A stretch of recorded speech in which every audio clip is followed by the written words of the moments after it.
Comme tous les jeudis soirs, Gabriel se rend dans la crypte de l'église Saint-Sulpice à Paris pour animer un groupe de prière de jeunes proposé par la communauté de l'Emmanuel.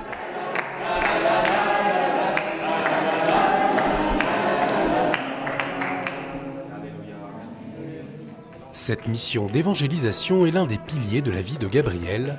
Il y a 15 ans, il a choisi de mettre ses pas dans ceux du Christ en devenant laïc consacré de la communauté de l'Emmanuel.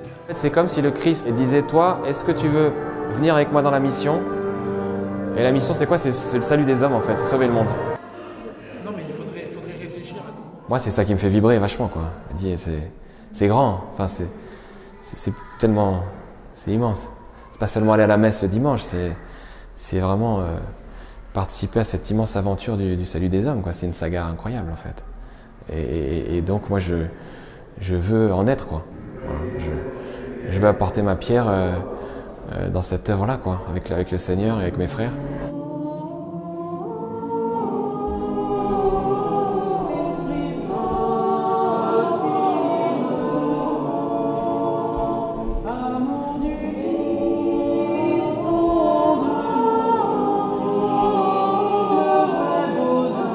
Et sa vocation, Gabriel la vit au quotidien avec deux de ses frères de la communauté de l'Emmanuel, Frédéric et Michel, dans cette maison à Bondy, au cœur de la Seine-Saint-Denis.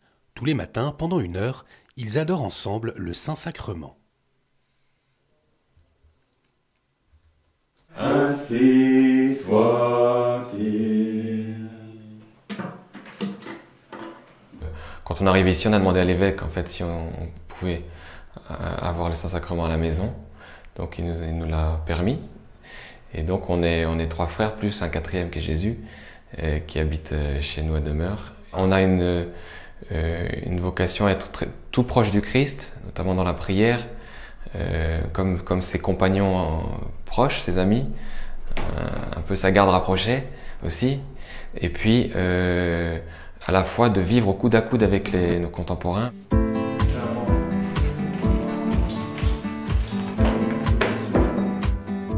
Pour vivre leur vocation, tous les 3 ont choisi la vie fraternelle en habitant la même maison, un mode de vie proposé par la communauté de l'Emmanuel.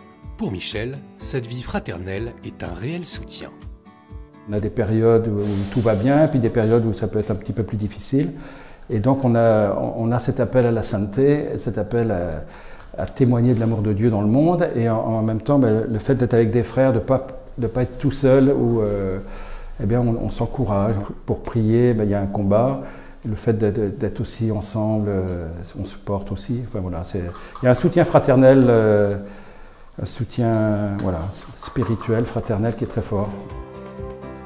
Après avoir pris des forces, chacun va pouvoir partir pour sa journée de travail.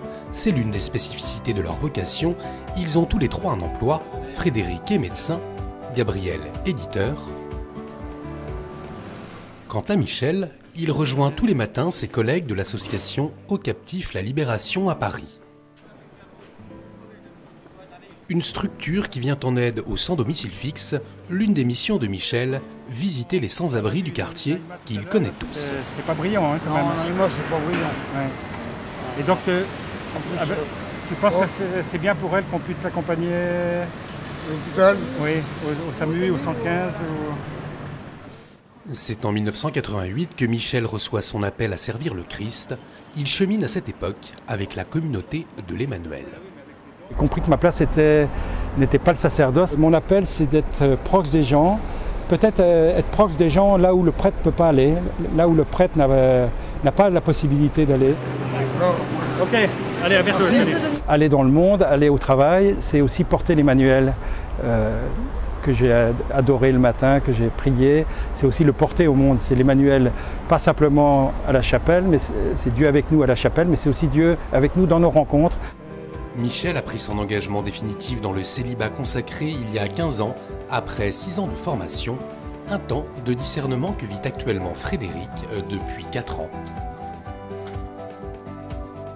Une période de formation rythmée par des retraites et du travail personnel. Je travaille sur l'évangile de la vie, parce que étant médecin, en fait, j'essaie de me former un peu aux questions de bioéthique.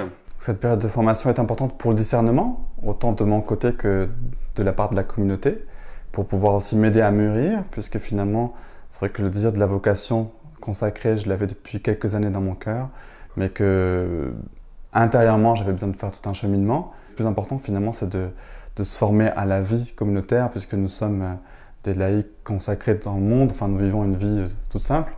Donc, ce n'est pas une formation théologique, mais c'est plutôt finalement une formation, je dirais, sur le tas. Au moins une fois par mois, Frédéric, Michel et Gabriel retrouvent d'autres membres de la communauté. Une communauté dans laquelle tous les états de vie sont présents, femmes, consacrés, prêtres, ainsi que des couples.